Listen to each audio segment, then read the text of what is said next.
Final Fantasy has always been a series known for its stories, characters, and worlds, but before you even play these games, the box art is the first glimpse into the magic of these games. Whether it's a dramatic character pose, or a logo, or a full-on piece of fantasy art, these covers set the tone for what's inside. So in today's video, I'm going to be ranking every Final Fantasy mainline box art, from Final Fantasy 1 on the NES to 16 on the PS5, from worst to best. And to help streamline things, I'm going to be picking one box art variant per region. So if there's one that I prefer for the NTSC region on PlayStation 1 or the PAL region for PlayStation 1, I'll just pick the NTSC just to help, keep things going, because otherwise we're going to be here forever. Now, before we get to the list, don't forget to like and subscribe if you're not already, and let me know what your favorite Final Fantasy box art is. So let's get to it. All right, let's get started with Final Fantasy 15. So this shows Noctis and the bros walking down an empty road with a hovering camera angle meant to feel epic. Instead, it feels more like a gritty drama. It's cool for what it is, but I gotta say, the colors are muted, the posing feels a little bit stiff, and there's no magic or mythical feel. It's bland and confusing for a franchise with such a rich visual identity. You know, if we compare this to the Royal Edition, I think that one's a little bit better, but if we're just going with a stock standard PS4 Day 1 edition, I don't know, it just doesn't look super appealing to me. But Final Fantasy 15 did have huge ambition. It was a modern tale of brotherhood and royal sacrifice, but it really had a fractured story with some DLC that was a bit scattered. It had some great combat and some great music, but ultimately felt like a game missing its soul. But of course, as we know, now that the Royal Edition's out, the game's pretty much complete. But I played this on release and it was okay, but it still built a cult fan base, and I enjoy 15 for what it is. Final Fantasy 14, A Realm Reborn. Now, depending on what version nothing here really gives a strong sense of the world or the characters or the emotions that's going to define the game. It's either too much or not enough. For a title with what some people say is some of the best storytelling in the series, the cover here feels a little bit anonymous. I've said this before, Final Fantasy 14 isn't a game that's for me. The MMOs are not for me, so I'm happy to just look at them and appreciate the artwork for what they are. So I can't really speak on the game, but of course, a lot of people say that this is one of the most acclaimed MMOs of all time, with some great lore, tons of expansions, and some incredible community support. So Final Fantasy 14, maybe the game is better than the box art, I would say.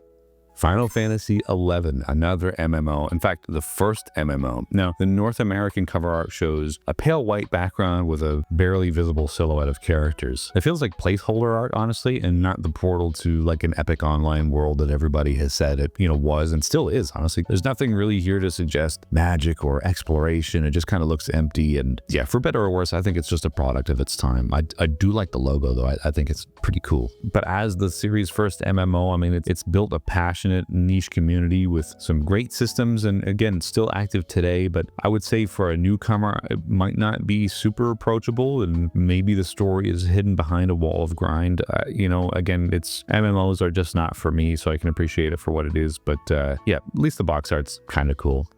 Okay, coming in at number 14 is Final Fantasy 13. Here we have Lightning standing alone on a plain white background with a stylish pose with her gunblade in hand. It's clean, it's futuristic, but it's also maybe a little bit cold. There's no sense of the setting or the tone or really even the genre. I mean, you really don't know what it is until you look at the logo there, which is, says Final Fantasy 13. Feels like a fashion editorial more so than Final Fantasy. But as we know, Final Fantasy 13 is a divisive entry. It's not one of my favorites by any means. It's super linear for most of the game, and its story takes dozens of hours to become coherent. However, it does feature some great visuals for the time, an interesting battle system, and one of the best soundtracks in the series, I will say. And Lightning herself has become iconic since then. So Final Fantasy 13, interesting artwork, not my favorite game, but you know what? I appreciate it for what it is. And if you would rank it much higher than me, that's totally fine. Number 13, Final Fantasy 1. I'm going to be picking the North American NES box art here for this. Now, this features a black background with a sword and a shield and a glowing orb. It screams like Dungeons and Dragons more so than Final Fantasy. It's mysterious, but it's also a little bit murky and not particularly inviting. Although I will say, if you were browsing, the rental shelves back in the late 80s, early 90s, I personally would have gravitated towards this because it says, pick me, to me anyway. I think it's pretty neat. It's cool and a vintage way, but yeah, far from elegant. And as we know, Final Fantasy saved Square from, fading away essentially and set the foundation for the rest of the series. It's a basic tale of 4 heroes of light. The characters are blank slates more or less, but the framework for jobs and crystals and turn-based combat, it's all there. It's an important game, but it is also very dated. Coming up next is Final Fantasy III, and I'm picking the Super Famicom box art here. This features a whimsical, hand-drawn Yoshitaka Amano illustration. It could be the Onion Knight or the Sage with some soft clouds and a dreamy white backdrop. The design is kind of playful and light, evoking more of a fairy tale atmosphere rather than like a high-stakes fantasy. I would say it does capture an adventurous, experimental spirit, maybe? But it's pretty basic for what it is. Although I do think it's cool. I love the Yoshitaka Amano artwork vibe, and of course you have a dragon down below the bottom left-hand side as well. So it's cool, but not my favorite. Although I do enjoy Final Fantasy III's job system. This was the first time where we really had more of a flexible job system. It improved incredibly on Final Fantasy II's awkward progression system. However, it still lacks a strong emotional narrative, although there are some things here that are very interesting for what it is. But the DS remakes later did a lot to modernize the game, but still it's mostly remembered for its mechanics rather than its story. Next up is Final Fantasy IV. You know what? I gotta say, I'm gonna pick the American box art over the cutesy little illustrations you have for Final Fantasy IV in the Japanese region for Super Famicom. Personally, because I'm more attached to the the very stark red background with the sword that looks like it's burning through a void. It's stark, it's intense, but it's very minimal. The symbolism here is cool, but there's like zero art or world building to draw you in. It's more of like an emblem than a story, and of course, as we know now, it shows Final Fantasy II rather than Final Fantasy IV, so it's an interesting leap for sure, but I like it for what it is. It's minimal, it's cool, it's a vibe. Honestly, it's a vibe. And as we know, this is the first Final Fantasy to center its story around characters and, a more personal journey. You have a Dark Knight seeking redemption. He leads a cast of characters who have a lot of growth and tragedy. The melodrama here hits hard, and the pacing was really great for its time. Final Fantasy IV is often seen as, the first narrative triumph in Final Fantasy. Okay, number 10 is Final Fantasy VIII. Now, I'm going to be picking the NTSC American PlayStation 1 box art here because that's what I grew up with. Here we have the background with Sorceress Sadea, the logo right up front with Squall, Renoa, and Safer. It's full of tone. It's a rare case where I think having the characters right on the front of the box art really sets the story and shows you that something's happening here. Somebody's pulling the strings behind the scenes. It's pretty cool. It's classy, but yeah, it might be maybe underselling what the game really truly is. But Final Fantasy VIII was a bold and experimental entry. The junction system still confuses many people, but allowed for a lot of deep customization. And of course, I love the romance between Squall and Renoa, and the overall tone of the game is dreamlike and surreal. While it's very flawed, it is deeply beloved by the Final Fantasy fanbase.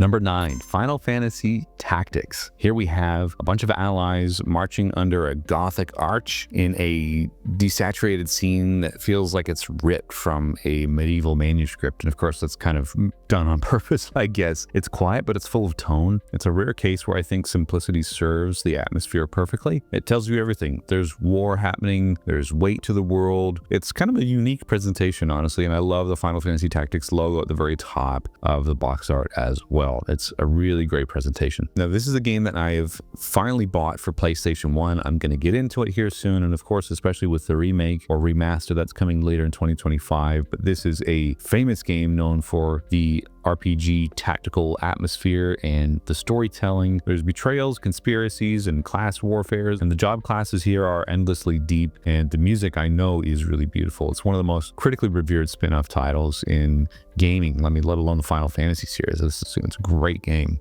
Number 8, Final Fantasy IX, and just like the other PlayStation 1 games, I'm rolling with the NTSC USA box art. Now, after playing this game for the last 25 years, I've come to know and love the characters of this world. I love the logo. I love having all the characters on the front of the box art. Maybe I wouldn't have picked Amarant to have on on the front cover on the far right, but hey, that's just me. But I gotta say, it looks more like an art book cover rather than like a video game thing. Maybe we could have done, the one of the cities as the main backdrop, or the Ifa tree or the Lifa tree, whatever it is. Maybe that would have suited a little bit better. I don't know. But this is a game that's a love letter to the franchise's roots. It's lighthearted and melancholy. It follows Zidane and the party and, this medieval world. It's packed with a lot of heart, and arguably, it's honestly one of the best games in the series. It's a true fan favorite for me. Next up is Final Fantasy II. I gotta say, I have never played Final Fantasy II until like maybe 2 or 3 years ago for the first time, and I've really never been super attached to the Super Famicom artwork. But here we have Firion drawn in Yoshitaka Amano's signature watercolor style. He's got this intense gaze, this ornate headband, and this flowing hair. It really gives a dramatic, almost regal tone, and of course it's really highlighted by the clean white background with the elegant typography here. It feels really bold and artistic, and it hints at a more character-driven story, especially, considering the first game didn't really have that. And in retrospect, Final Fantasy II doesn't have a whole lot, but this was the first time where we had some attempt at characters being given names and some sort of plot happening as well. I would say it's a more underrated box art. I enjoy it for what it is. But as you know, if you've played this game, this is one of the more divisive games, because if you come from Final Fantasy I to Final Fantasy II, a lot of things are completely different. Of course, we have, like I mentioned before, a little bit more of a character-driven story, but the battle system is turn-based, but the progression system is quite strange, rendering a lot of leveling stuff really useless and magic really useless. You can just spam attack and you level up your weapons and you pretty much breeze through the game. So yeah, it is what it is, but hey, at least the box art's cool. All right, coming up at number 6 is Final Fantasy XVI. I love this game. I know a lot of people don't because of the direction that this game is taken, but I love the visuals here where Clive stands between Phoenix and Ifrit with the flames kind of swirling around in a way, and him standing there after him accepting the truth, I guess, with the extra armor on his arm. It's painterly, it's also modern, it still shows that dark fantasy tone. The composition here screams intensity and conflict, and it really feels like an evolution of Yoshitaka Amano's spirit filtered through kind of like a Game of Thrones lens. Not that I've seen Game of Thrones, but just kind of has that vibe to it. But I like this game a lot. It's a bold shift. It's a more action game than an RPG, but the story of war, revenge, and personal loss is one of the series' strongest, in my opinion. And Clive as a hero from Final Fantasy, and just in general, is one of the best main characters in the series, and the voice acting and the world building are really top notch. It's diverse for traditionalists, but it's hard to deny the craftsmanship that went on into making this game. Number 5, Final Fantasy V. Here we have a colorful and light-hearted cover that reflects the adventurous, free-spirited vibe of the game. We have Bartz with Boko, the chocobo, looking over a cliffside. It's cute. Honestly, it feels more personal than symbolic. It's one of the most fun covers in the series. It just makes me want to play this game. And it's all about the job system as well, letting you mix and match abilities with incredible flexibility. The story is a little bit lighter, but still filled with some charm and some surprisingly emotional turns. It's a mechanical favorite among longtime fans, of course, with the job system, and a true hidden gem in the Final Fantasy series that deserves more love. And I mean, come on, how can you not love this cute little box art? It's great. Coming in at number 4 is Final Fantasy XII. Now I'm picking the version where Judge Gabranth is on the cover with just the Final Fantasy XII logo. I think this is really cool, honestly. Something about this speaks to me. The faded portrait of Judge Gabranth looms over the title in like a storybook aesthetic. It's moody, it's regal, it's subtly rich in tone as well. And unlike most covers, for the most part, it suggests that there's like history and culture, I suppose, rather than just action. Maybe a little bit underrated and sophisticated. I think it's cool. But for as much as I like the box art, I don't love the game a whole lot. I mean, it's cool for what it is. It's like Star Wars mixed with Final Fantasy, which does work surprisingly. It's got a lot of political intrigue. Its battle system mixes MMO with auto combat, and the world is expansive and atmospheric. It was underappreciated at launch, I think, but now as time is ticking on, it's more or less considered a slow burn masterpiece. And I kind of agree with that. As time ticks on, it kind of grows on me the more I think about it. But I don't know, I'd have to revisit it maybe in 10 years to see how I really feel. Now this one is iconic to me, man. I tell you what, nothing says early 2000s Final Fantasy like number 3, Final Fantasy X. Here we have Titus, or Titus, whatever you want to say. Come at me in the comments for how I say it. I don't care anymore. Here he's standing waist deep in water beneath this surreal sky with his sword in hand. The image is like serene but mysterious, giving off a dreamlike energy, which might be intentional. It's simple, but it also reflects, the game's central theme of being around water and coming from the water. It's symbolic. If you know, you know. And if you do know, this game tells a heartbreaking story of a doomed pilgrimage through a world haunted by destruction. This was the first game in the series that had voice acting. It was divisive, but a monumental step in. I love the voice acting. It still resonates with me to this day, and the combat remains super sharp. I love the story of all these characters and the emotional love tale between Yuna and Tidus. Oh my gosh, I love it. Love this game.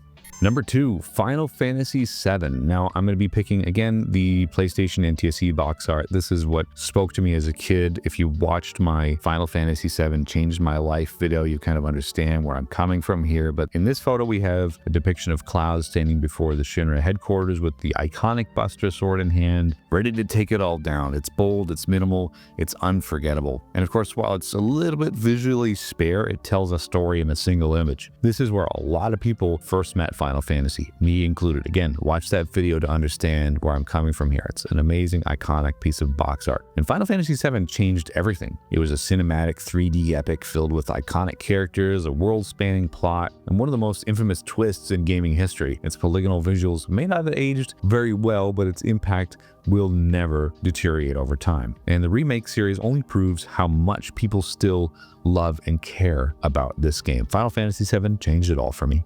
And number 1 is Final Fantasy VI. Now, I'm not picking the Final Fantasy III USA Super Nintendo box art. No, we're going with the Super Famicom one. This is epic. It's awesome. We've got Terra riding a Magitech armor across a ruined city, all in Yoshitaka Amano's beautiful style. It's cinematic, it's surreal, and it also immediately tells you a story of beauty clashing with destruction.